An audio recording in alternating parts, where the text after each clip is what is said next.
Ah, there they are, my pride and joy. Wait, why is there an EOS R there, you ask? Well, hold on. I get asked this question kind of a lot.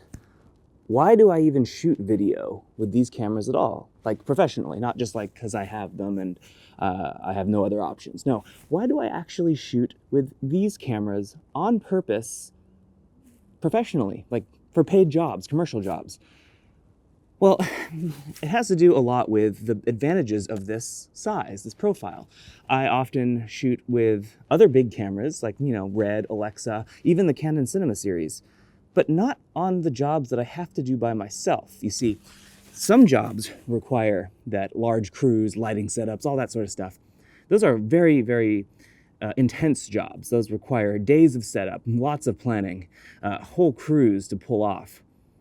But those aren't as common for me as jobs where it's a company that doesn't necessarily have that $40,000, $50,000, $60,000 budget. They have maybe $5,000 and they need something done in 4 hours and they need it done on location to a place I've never been and they told me about it 3 days ago. That happens pretty frequently. And to do those jobs effectively, I can't be carrying a ton of equipment around with me. I can't be responsible for that much stuff, especially if the budget doesn't allow for an assistant, which is pretty often. So I pick these types of cameras because I can fit 4 of them in a bag along with every lens I could possibly need and my audio kit, and I can strap the tripods to the bag. Then I'm ready to go and I'm shooting within minutes. When instead, if I'm shooting with a very large setup with, lights and other people, then that can take hours, sometimes days to get right. So that brings me back to, why would I consider the EOS R in my pride and joy setup here? The 1DX, I think a lot of you would agree, yeah, that actually is a really good camera. It takes great video. The 5D Mark IV is where I'm going to lose some of you. Like, why are you even using that? And then the EOS R for sure. You're going to be asking me, wait, I've been told by the internet this is a bad camera. This camera sucks. It doesn't though. I actually really like this camera. So much so that I stopped using this. I'm using these 2 cameras for most everything that I do now. And I'll tell you why.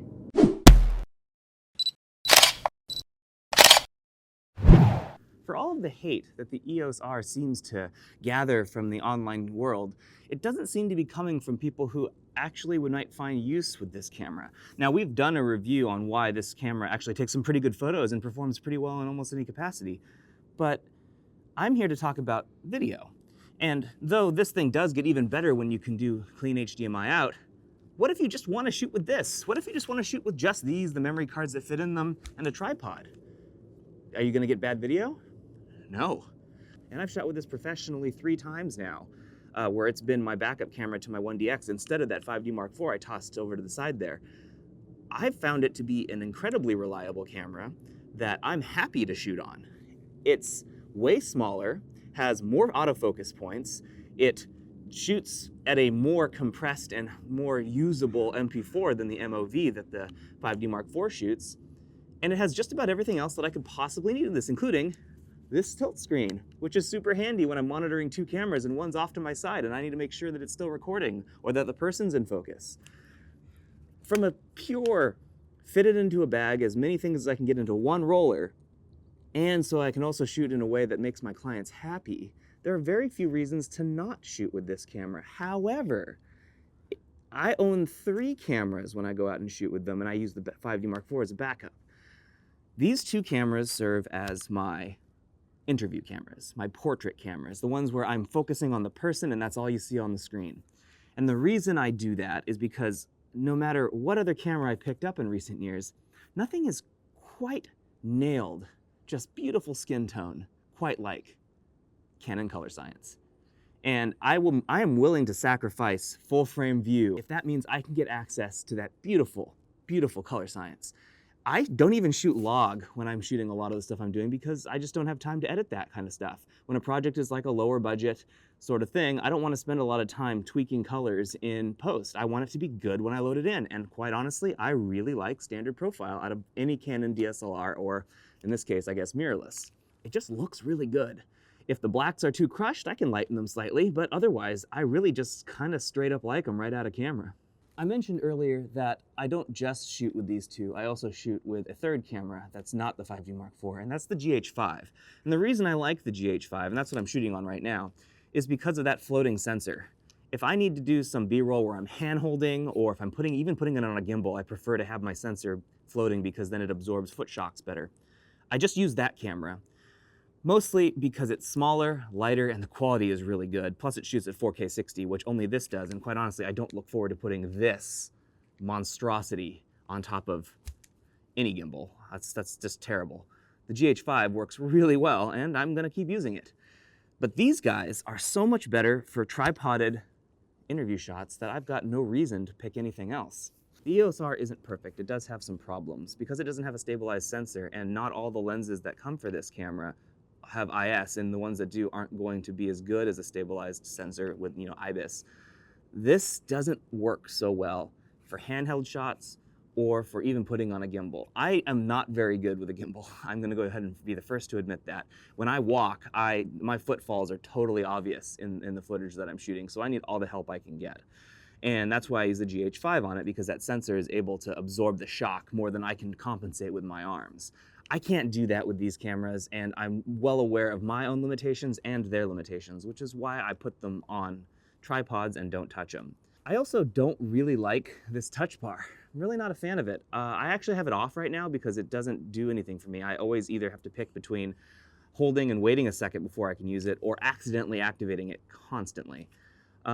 And I feel like that's a real shame, because this thing I think Canon's super proud of, and I just wish that there was buttons back here, not this bar. Especially since this thing doesn't have a dedicated ISO button. I'm using the ring on the front of those RF lenses, but if I don't have an RF lens on this camera, it can be kind of slow to do anything. And that's kind of my whole mentality about this camera in general.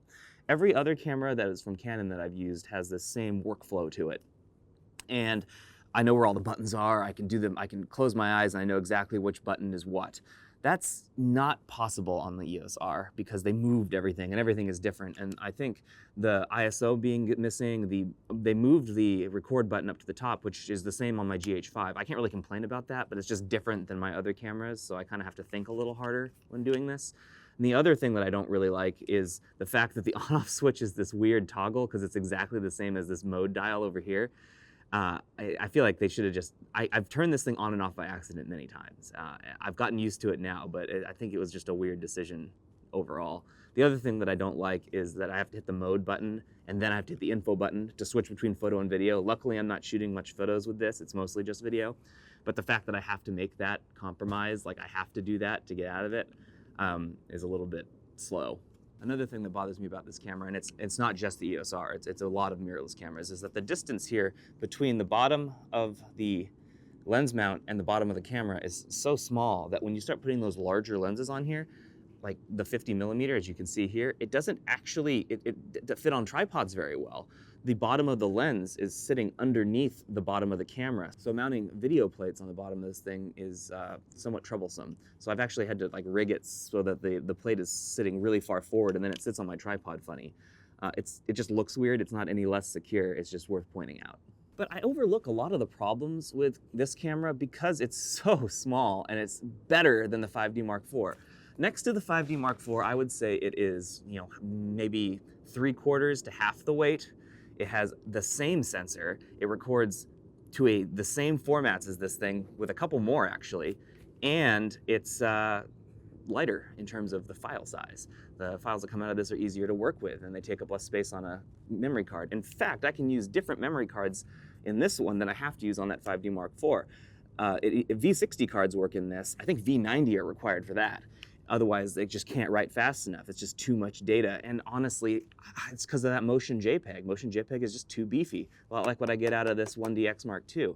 But this shoots CFast, so I don't really have that problem as much. It's the SDs, and I'm glad I have another 5 or 6 in my little case that I can use in this that I couldn't use on the 5D Mark IV. I think the biggest thing that bothers me about people talking about this camera is that they say it's not a professional camera because, the one card slot and, I don't know, other things that they point to, like it's not a professional, it's not a good camera. Get out of here, stop it. This is actually a very good camera. Is it a game changer? No, But I feel like the idea that every new camera that comes out has to be a game changer is sort of ridiculous. We've become spoiled on that. Why can't a camera just be really good and fit into a workflow better than another camera that's already on the market that someone might like my 5D Mark IV? I would rather actually have 2 or 3 of these than 2 or 3 5D Mark IVs. So it just bugs me that people are so willing to jump out and say this is a bad camera, and they complain about the video crop or whatever. It's just like, I mean, as a professional shooter, how much do I care about some of those things? Yeah, very little. Do I wish it had the full frame view? Yeah. Do I wish that it had 4K P60? Yeah, but is it the world's end that it doesn't? No, it really isn't. I like it. I don't love it.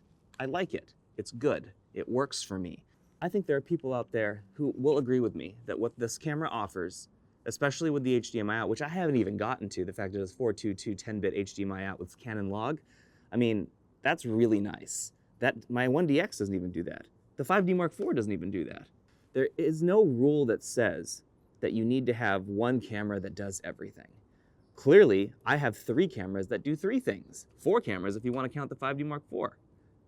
So let's just try and think of it how it works in a full kit rather than how it looks just on its own. I agree. If you look at this on its own compared to Sony or even Nikon, it's a little lackluster. But that's only taking in consideration paper specs. I think it's important to also look at what this thing can do overall. And for me, it works really well in my setup, and I'm very happy to use it. I guess my takeaway here is I want people to think about how cameras like this work for people that aren't them. How you can't just jump out and say that's not a professional camera without thinking about, well, what kind of professional would use it?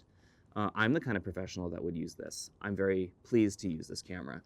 It may not be game-changing, it may not be the best camera Canon's ever released, but it does make sense in some setups. Especially for video shooters, I'm really happy with this camera, and I can recommend it because of how it fits in with other Canon products. For a deeper dive on what I think about the Canon EOS R, and touch on some things that I may not have touched on in this video, check out my full written review. I'll put a link in the description. And for everything else, cameras and Canon, make sure you keep it locked to imagingresource.com.